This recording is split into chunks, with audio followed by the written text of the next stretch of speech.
This week, it's a viewer-requested product, the BlackBerry Tour. A new BlackBerry. Shut your face. Try not to hyperventilate. You're gonna need the. Now I gotta do Get the bag again. Okay. Roll this thing. If there's one thing RIM does well, it's knowing what people want. And their new BlackBerry Tour is no exception. It has all the things you'd expect, like the signature keyboard and a gorgeous 480 by 360 resolution screen. But improvements are also abound. The interface is faster with 256 megs of memory, the form factor is streamlined, and it's ready for the world with 3G connectivity, and all for $150 with a contract. All right, now this is more of a smaller BlackBerry Bold without the leather back. They think it's close to the Bold. I actually don't think it's anything close to the Bold. This is my Bold. That's my little niece right there. But they're like the Look same at her. thing. No, because this one has the I call this my Madman backing. Well, it's a leather. okay, aesthetically. Yeah, and it's a little bit, Aesthetically, it's a little bit but different. I feel like it's a lot different. This one's faster. It's got carbon fiber. No, it's just a few tenths of an inch shorter and narrower than the Bold. The Curve 8900 is still smaller and lighter, but this still is a perfect fit for your pocket. But, you know, girls really don't care about that. It's more for guys care about really how small it is. What do you think about the keyboard / screen design? Do you think it's getting old, or you stick with it? It's why you love your BlackBerry, right? It's having that keyboard there. So I mean, they're known for the keyboards. They need to have them on there. And if you remember the BlackBerry Storm, they're not so good at making the touchscreen phones. So just hang off, stick with the keyboard for now, and you'll be all right. I mean, I would like to see this have a hybrid touchscreen and keyboard, because there's some activities that a simple tap or a swipe would be better than using the trackball. For some reason, the Storm, the touch did not work at all. Now, this is the highest resolution screen you can get on a BlackBerry. It's 480 by 360, and the keyboard, some people say, okay, technically it is practically the size of the Bold.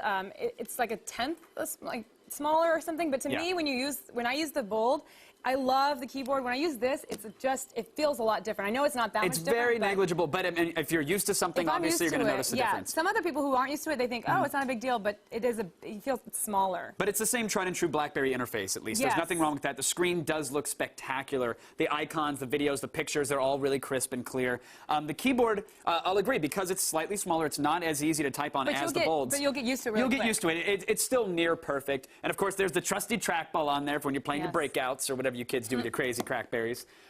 One thing we should mention is multitasking. If you hold down the menu button, you can actually switch between open apps. And BlackBerry's had this for a little while now, but many users don't know about it. So just reminding you. Yeah, you can do it. The phone does support it. I don't know what applications you want to run on the thing, but hey, it does support it. It does it. Okay, so this is the new one. All the same features on it? Same features. Web browsers? Still the same old lame web browser. Well, you know, it's a little bit better than my old Curve. I mean, it has a little cursor. It's the difference is like it's AOL 3.0 versus 2.5. Yeah. The but browsers. If you're a BlackBerry person, this is an upgrade from like a year and a half or so. Yeah, it's still slow and awkward. That's the point to make though. And you can download Opera for a BlackBerry, but it still doesn't compare to the experience that you do get on an iPhone or even on the Palm Pre. Yes, but we don't really compare to that because if you want a BlackBerry, you want a BlackBerry. You don't want the Pre or the iPhone. Well, but I think it's fair and safe to compare the web browsing experiences. Yeah, I mean, better browsers have been made for different phones. It'd be nice to see BlackBerry step it up and make something that renders a little bit quicker for the people who love their BlackBerries. I think they need it. Now, what about the camera? The camera's interesting. Yeah, the camera's great. 3.2 megapixel camera. It has a flash. iPhone, take notice. It also has image stabilization, which is why it does take a little while to take a picture.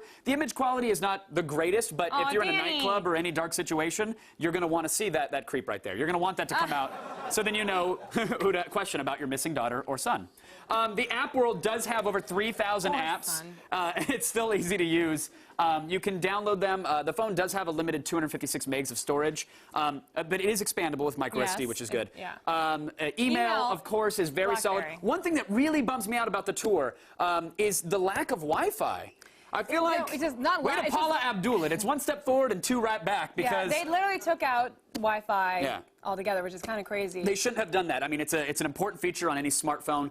The speakers are really loud. I'll give them that. The battery life is incredible. Standby time of 4.5 years, and you can talk for 3 weeks straight on it, which is incredible. 4.5 years? If you can hear through the tumor that you'll get by actually talking for 3 days straight on a cell phone, you'll be fine. No, it does have a great battery life. One of the best for any BlackBerry. Okay, $150 with a contract. Everyone knows I hate contracts, but I love me some BlackBerry. Is it worth it? I'd say yes. I think. I'm sorry, $150 bucks. I'll say it. If you're on Verizon, it's $150, and therefore it's one of the best phones you can get at that price. Sprint, you're spending $200, and there are with the contract. With a contract, and there are some phones in that range that compete with it, so it's not as good of a deal. But for Verizon customers, this is definitely the phone for you. All right, so what are we giving it? Well, BlackBerry, they have released yet another stylish, easy-to-use, fully featured smartphone. Safe for the Wi-Fi? 4 out of 5 is what it's getting. Yeah! Not a bad rating. BlackBerry dance on the logo. Oh, There you go. that's pretty awesome. That's my BlackBerry logo dancing song right there. You should get an endorsement. Ja! The speaker is loud. You were right. Yeah. That's it for Gadgetron. But all next week, we're going to be reviewing products that you guys at home requested. You're welcome.